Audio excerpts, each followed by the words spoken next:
Polythene থেকে তেলটা তৈরি করতেছি ভাই। পরিত্যক্ত পলিথিন থেকে যে ওই কৃষিকাজে যারা ঝামেলা তৈরি করে, এটা তো মাটিও খায় না, উইও খায় না। এটা আমি পুরো ফেল দিয়ে একবারে শেষ করে দিচ্ছি নিমিষ।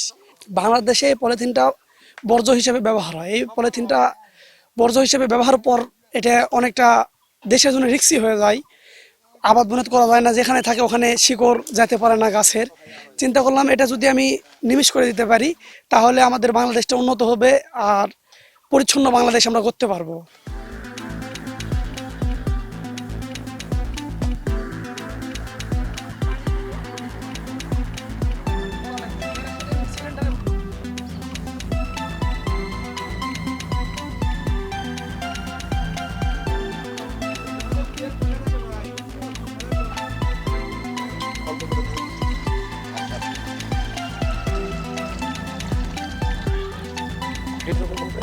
পরে ডিজেল করলে আবার ডিজেলের মনে ডিজেল পেট্রোল চলে যাবে।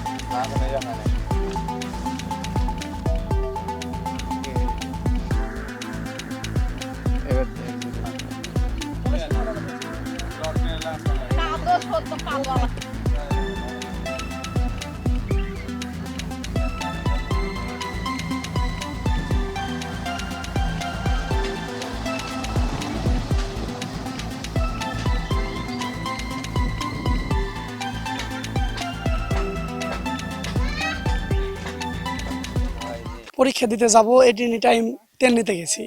তেল নিতে যায় দেখি যে নেই, তেল সিরিয়াল অনেক, দাঁড়ায় থাকতে হয়। পরে পরীক্ষা দিতে পারিনি আমি।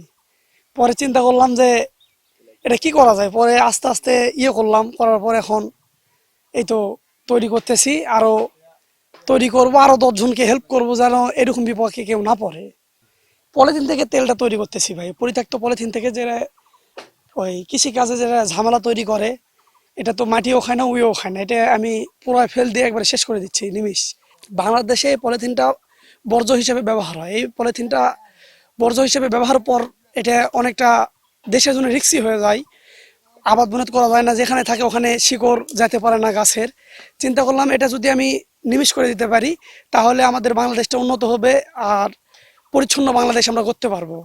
প্রথমত লেখাপড়া করি, সব দিকে মানে চেষ্টা করে দেখি যে এটা করা যায় নাকি ওটা করা যায়। ছোট থেকে অনেকটা চিন্তা করি যে ইউনিক কিছু করব। পরে আস্তে আস্তে অনেক কিছু চেষ্টা করছি। পরে এটা চেষ্টা করে দেখলাম, ছোট থেকে বড় করলাম, আস্তে আস্তে এগাচ্ছি। যদি আরো চেষ্টা করে যাই, ইনশাল্লাহ আরো আগে যাব। এই পলিথিন ড্রামের মধ্যে জাল দেওয়ার পর ওটা গরম করার পর ওটা প্রথমে আসে ডিজেল, তারপর লল থাকে, ওই লল দিয়ে লাস্টে আসে পেট্রোল, তারপরে আসে অকটেন। লাস্টের দিক দিয়ে আমরা গ্যাসটা বের করে দিই। ডিজেলটা আমি সেচ পাম্পে দিছি, ওটা চলতেছে। আবার আমার পেট্রোলটা হচ্ছে পেট্রোল চালিত যে গাছ কাটা মেশিনগুলো আছে, পেট্রোল চালিত সেচ পাম্প আছে, এগুলোতে ইউজ করছি, চলতেছে।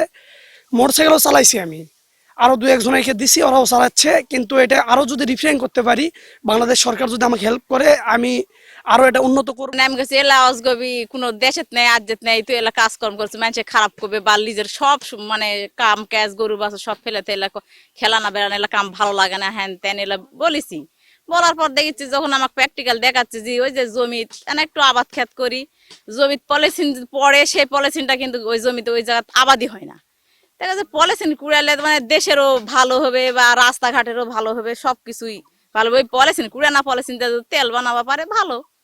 এখন ওই যে করিচ্ছে মানে তেল তৈরি করিচ্ছে করে মানে চড়িচ্ছে। ওই যে গাছ কাটা মেশিন এর ব্যবহার করেছে আর মোটরসাইকেল ব্যবহার করি, বোঙ্গা মেশিন, ওই যে শ্যালো পানি ছেঁচা মেশিন এরা চলিচ্ছে। তেল তৈরি করছে, করে তারপরে হচ্ছে পানিতে তেলটা দিয়েছে, দিয়ে ওটা আগুন মারিছে, পেট্রোলে আগুন জ্বলছে পানিতে দিয়ে। এই পর্যন্ত দেখা হয়েছে। সেদিনকে আবার তেল তৈরি করলো, মোটরসাইকেলে উঠাইলো, আবার ভিডিও করলো, হচ্ছে ওই তেল তুলে আবার মোটরসাইকেল চালাইলো, আমরা দেখছি। তো এখন যে তেলের সংকট, এই তো হচ্ছে আমাদের তেল ঠিক মতন পাওয়া যাচ্ছে না বাজারে, হচ্ছে পাম্পে পাওয়া যাচ্ছে না। তো এখন এই যদি এভাবে যদি তেলটা উৎপাদন করা হয়, যে এই ক্ষেত্রে যদি মিশিং টিশিং যদি সবকিছু যন্ত্রপাতি যদি ব্যবস্থা করতে পারে, তাহলে রিফাইন করে এই তেলটা তৈরি করে রিফাইন করে সেক্ষেত্রে কাজ করতে পারবে। কোনোদিন দেখিনি পলিথিনে তেল বের করা, এখানে বেড়াবে আসে, আজকে তেলটা দেখলাম যে এখানে বাড়াচ্ছে। এই তেল উনে গেলে তারা কৃষি কাজে লাগাচ্ছে, পানি ছিঁড়ে দিচ্ছে, উনিকে মোটর নিয়ে আসে তেলটা লেদা চালাচ্ছে। আমি এখানে একদিন আসে দেখি আমার ভাগনা পলিথিন পোলায় তেল বার করতেছে। আমি এই তেল থেকে বাজারে তেল পাই না, সংকট দেখে আমি এখান থেকে তেল ব্যবহার নিয়ে যায় ধান খেতে মেশিন ব্যবহার করছি, আমাদের উপকার আসছে। পলিথিন থেকে ডিজেল, পেট্রোল এবং অকটেন উৎপাদন করতেছে, কিন্তু কারিগরি জ্ঞান তার থাকার পরেও লাস্ট স্টেজে রিফাইনটা সে করতে পারতেছে না।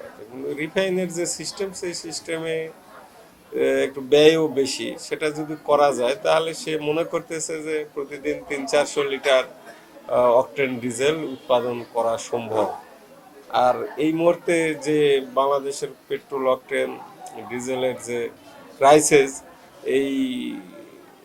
এইটুক যদি সে উৎপাদন করতে পারে, তার দেখে অনেকেই উদ্বৃত্ত হবে, এটা উৎপাদনের দিকে যাবে এবং ছোট ছোট চাহিদাগুলো এখান থেকে পূরণ হওয়া অনেক সম্ভব। তো আমি মনে করি যে তাকে সরকারিভাবে যদি সহায়তা করা হয় তাহলে সে আগায় যেতে পারে এবং আমাদের দেশের এই পেট্রোল এবং অকটেন এবং ডিজেলের চাহিদা অনেকাংশেই পূরণ হবে।